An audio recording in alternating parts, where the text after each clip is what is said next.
Hello my all respected viewers, आज आपका गौतम एक नए real life changing motivational story के साथ प्रेजेंट है। और आज का यह स्टोरी आप सबके लिए बहुत अधिक महत्वपूर्ण है। और आज का स्टोरी महाभारत से लिया गया है और यह स्टोरी बताएगी कि आपके द्वारा किया गया अच्छा कर्म कभी व्यर्थ में नहीं जाता है।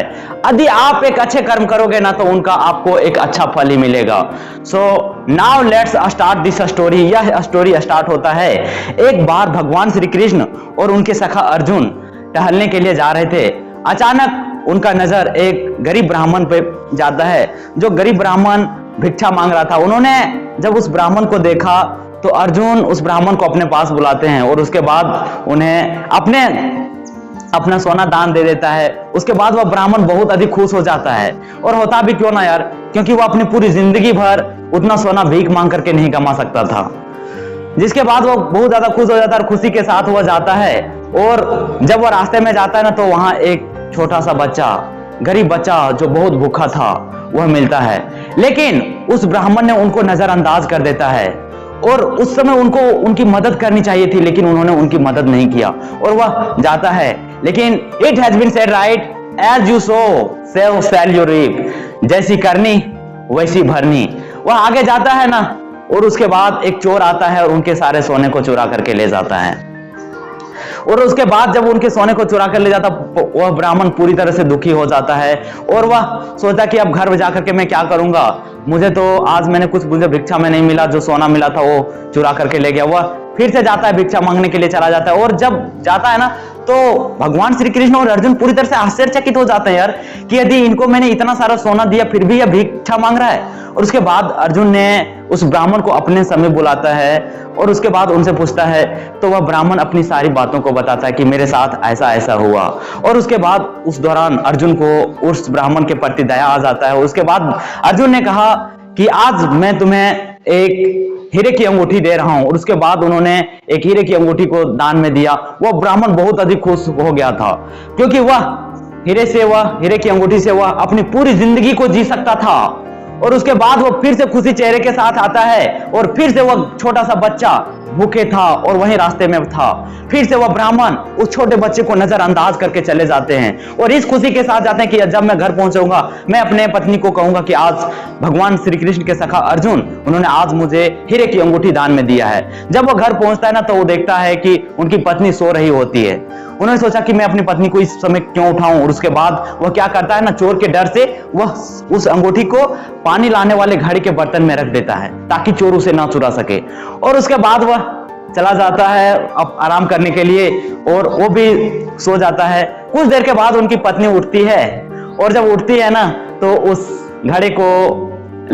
घड़े में पानी भरने के लिए नदी ले जाती है। और उसके बाद वह जब पहुंचती है नदी, और जैसे ही वह घड़े को पानी भरने के लिए झुकाती है, जैसे हीरे की अंगूठी नदी में गिर जाता है। उन्हें कुछ पता नहीं चलता है। जब वह आती है तो देखती है कि उनका पति पूरी तरह से चिंतित बैठा था।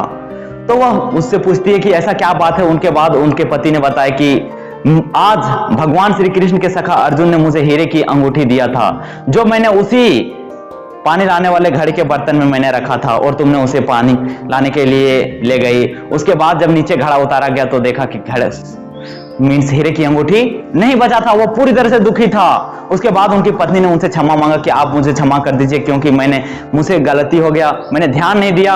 और उसके बाद वह ब्राह्मण पूरी तरह से अपना सर पीटने लगता है कि शायद मैं इस पूरी दुनिया का सबसे अभागा व्यक्ति हूं, अभाग्यशाली व्यक्ति शायद मैं ही इस पूरी दुनिया का हूं। और उसके बाद वो सोचता है कि मेरा जो परंपरा है भिक्षा मांगना, वो तो मेरा तो होगा ही ना। उसके बाद वो भिक्षा मांगने के लिए फिर से चला जाता है। लेकिन इस बार जब भगवान श्री कृष्ण और अर्जुन देखते हैं ना कि फिर से वह ब्राह्मण जब फिर से भिक्षा मांगने के लिए आ गए, तो वह उसे कुछ समझ में नहीं आता यार कि ऐसा क्या बात है। जब मैंने इसको सोना दिया और इनको हीरे की अंगूठी दिया, फिर भी यह खुश नहीं है, फिर भी यह भिक्षा मांगने के लिए आ गया। उसके बाद अर्जुन ने उस ब्राह्मण को फिर से अपने पास बुलाते हैं और उसके बाद उनसे जब पूछते हैं तो वो ब्राह्मण अपनी सारी बातों को बताया कि मेरे साथ ऐसा ऐसा हुआ। अर्जुन को कुछ समझ में नहीं आता। उसके बाद अर्जुन भगवान श्री कृष्ण की ओर देखते हैं और कहते हैं कि भगवान आप ही इनकी मदद कीजिए। भगवान श्री कृष्ण थोड़ा सा मुस्कुराते हैं और कहते हैं कि क्यों ना अर्जुन, मैं क्यों ना मदद करूं, क्योंकि मैं इस पूरी दुनिया को मदद करने के लिए तो अवतार लिया हूं।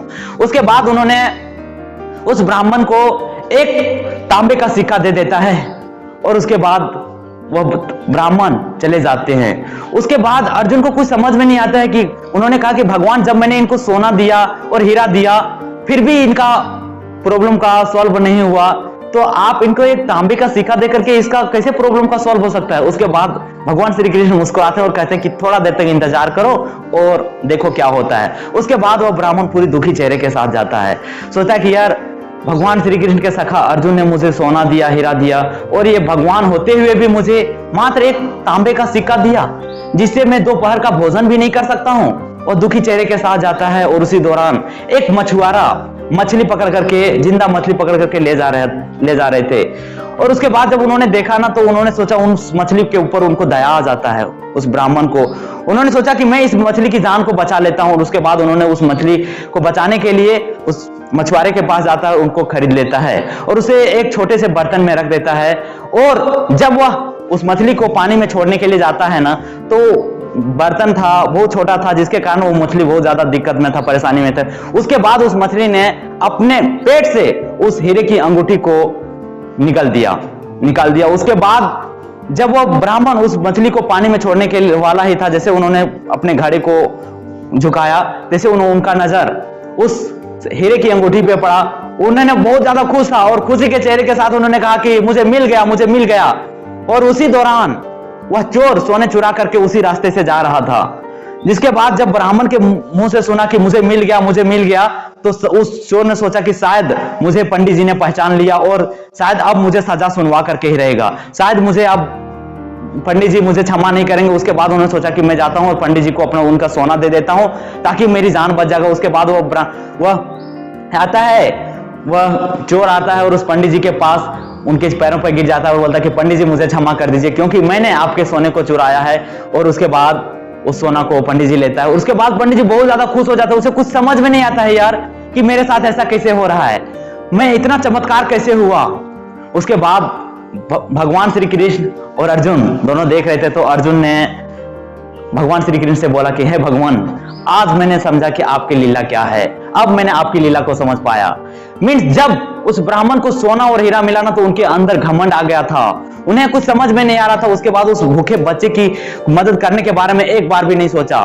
लेकिन जब उस ब्राह्मण ने उस मछली की जान को बचाने के बारे में सोचा ना, तो उनके सब कुछ खोया हुआ चीज, उनका हीरा, उनका सोना, सारा कुछ मिल गया। तो भागवत गीता में बहुत अच्छे बात भगवान श्री कृष्ण कहते हैं कि कर्मण्येवाधिकारस्ते मां फलेषु कदाचन मां कर्म फल हेतुर्भुर्मा ते संगोस्त कर्मणि। भगवान श्री कृष्ण अर्जुन से कहते हैं कि हे अर्जुन, तुम सिर्फ कर्म करो और अपने मन में पूर्ण विश्वास रखना कि जिस शिद्दत के साथ तुम कर्म करोगे उस शिद्दत के साथ तुमको फल जरूर मिलेगा। यदि आप एक अच्छे कर्म करोगे तो इसका अच्छा फल ही मिलेगा, और यदि आप बुरे कर्म करोगे तो उनका बुरा फल ही मिलेगा। यही कर्म का विधान है। तो thank you for passionately listening me my all respected viewers. मुझे इतने धैर्यपूर्वक सुनने के लिए आप सभी का बहुत बहुत धन्यवाद। और मैं आप सभी से हाथ जोड़ के विनती करता हूं कि प्लीज आप अपने गौतम को जरूर सपोर्ट कीजिएगा, और उसके लिए आप अपने गौतम चैनल को लाइक, सब्सक्राइब और शेयर जरूर करें ना। मैं इस प्रकार की लाइफ चेंजिंग वीडियो लाता रहूंगा। और लास्टली मैं यही कहना चाहता हूं कि be happy and keep sharing happiness. खुश रहिए और खुशियां बांटते रहिए। Thank you so much.